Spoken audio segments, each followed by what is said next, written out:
बिस्मिल्लाहिर्रहमानिर्रहीम। नाज़रीन, मैं हूं अज़मत खान और आप देख रहे हैं प्रोग्राम एजुकेशन न्यूज़। नाज़रीन, आज के इस व्लॉग में हम जिक्र करेंगे एक दफ़ा फिर गवर्नमेंट के कॉलेज का, और उस कॉलेज का जिसका इससे पहले भी हमने आपके सामने जिक्र किया था और आपको बताया था कि किस तरह इस कॉलेज के ग्राउंड पर कब्ज़े की कोशिश की गई और फिर वो कोशिश नाकाम हो गई। बर वक्त अफसरान ने उसमें इंटरवीन किया, मुदाखलत की और ये कोशिश नाकाम हो गई। लेकिन आप सूरत हाल का अंदाज़ा इस बात से भी लगा सकते हैं कि इस कॉलेज की कितनी खासी अहमियत होगी कि इसके साथ इतना बड़ा वसी व अरीज़ ग्राउंड है जिस पर ज़ाहिर है आप किसी को भी किसी वक्त खेलने की इजाज़त दे करके भी पैसे कमा सकते हैं।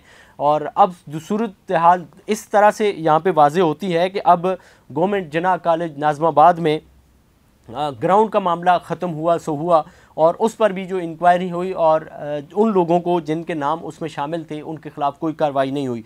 अब सूरत हाल यह है कि जब वो कार्रवाई नहीं हुई तो गुज़िश्ता दिनों एक और इंक्वायरी कमेटी यहाँ पर बनी और उसमें ये इल्ज़ाम लगाया गया कि यहाँ पर क्लर्क जो हैं वो पैसे लेते हैं और पैसे ले करके यहाँ पर मार्कशीट जारी करते हैं, यहाँ पर फॉर्म जारी करते हैं और पैसे ले रहे हैं। तो उस पर एक इंक्वायरी बनी जिसमें ख़ुद स्टूडेंट्स ने जिनसे पैसे लिए गए थे उन्होंने बताया और बाकायदा लिख कर के दिया कि हमसे क्लर्कों ने पैसे लिए हैं और 100 रुपये फ़ी फॉर्म ले कर के, जिसमें से 80 रुपये वो प्रिंसिपल को दे रहे थे और 20 रुपये क्लर्क खुद रख रहे थे। ये बाकायदा से उस इंक्वायरी कमेटी में ये प्रूफ हो गया और इंक्वायरी कमेटी में ज़ाहिर 2 प्रिंसिपल थे और एक असिस्टेंट डायरेक्टर को डायरेक्टरेट जनरल कॉलेज की तरफ से शामिल किया गया था, जिन्होंने ये आकर के इंक्वायरी कमेटी में बैठे, सवालात किए, स्टूडेंट से भी पूछा और दीगर कॉलेज के अंदर जो अमला है उनसे भी पूछा, प्रिंसिपल से भी सवाल हुए।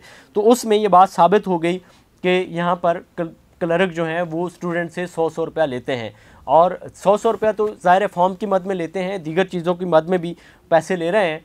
तो उस पर फाइंडिंग आई, फिर बाकायदा से स्टूडेंट से लिखवा करके लिया गया। स्टूडेंट का लिखी हुई ये तहरीरें आप हमारी इस प्रोग्राम की में देख भी सकते हैं, स्क्रीन पे आ भी रहा है।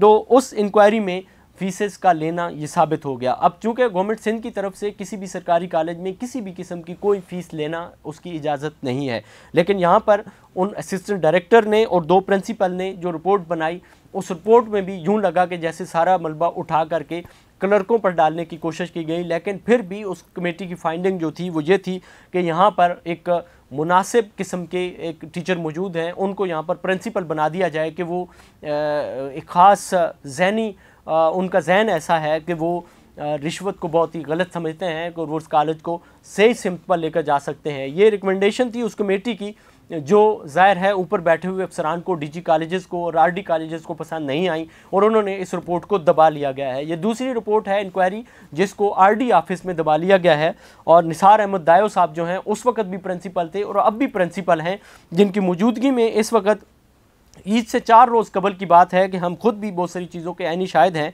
कि बोर्ड की तरफ से जो पुरानी मार्कशीट जो गलत शाया हो गई थी उनको वापस करके नई मार्कशीट जारी की गई और वो जब कॉलेज के अंदर आई वो मार्कशीटें तो उस पर भी बाकायदा यहाँ पर 150 रुपये और 200 रुपये फ़ी मार्कशीट वसूल किए गए। और उसके बाद अभी जब BA BCom के और BSc के जब एडमिट कार्ड आए हैं, वो एडमिट कार्ड ज़ाहिर स्टूडेंट ने लेने के लिए कॉलेज में जाना होता है, तो स्टूडेंट जैसे जैसे आ रहे थे और उसी तरह से उनसे भी क्लर्क यहाँ पर खिड़कियों पे बैठे हुए पैसे वसूल कर रहे थे। अब जब क्लर्कों से पूछा गया तो उन्होंने कहा जी कि हमें तो वर्बली तौर पर निसार अहमद दायो साहब ने यानी कि प्रिंसिपल साहब ने कहा है कि यहाँ पर आप स्टूडेंट से पैसे लें और मुझे हर सूरत में पैसे चाहिए।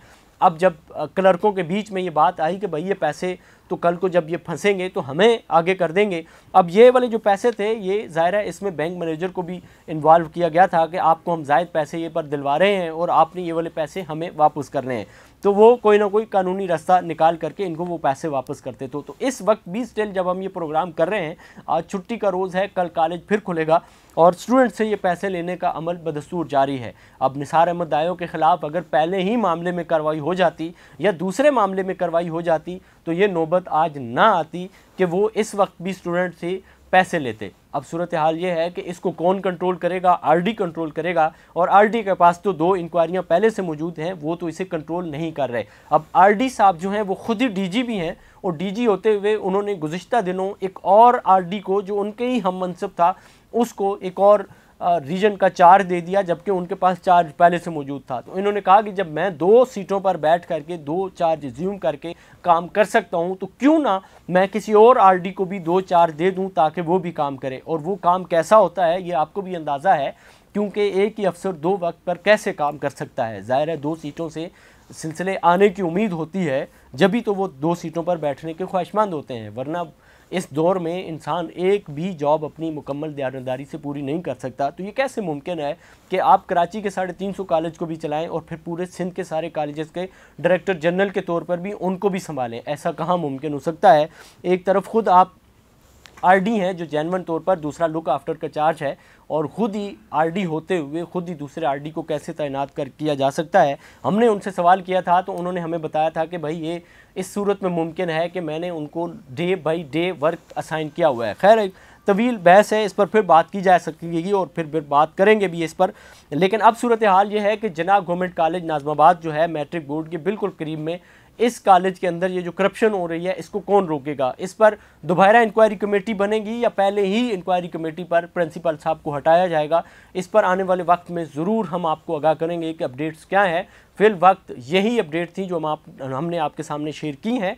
आपका तजर्बा इस हवाले से क्या है, आपने कमेंट सेक्शन में ज़रूर हमें आगाह करना है। फिर किसी नई स्टोरी के साथ मिलते हैं इंशाअल्लाह। तब तक के लिए इजाज़त, अल्लाह हाफ़िज़।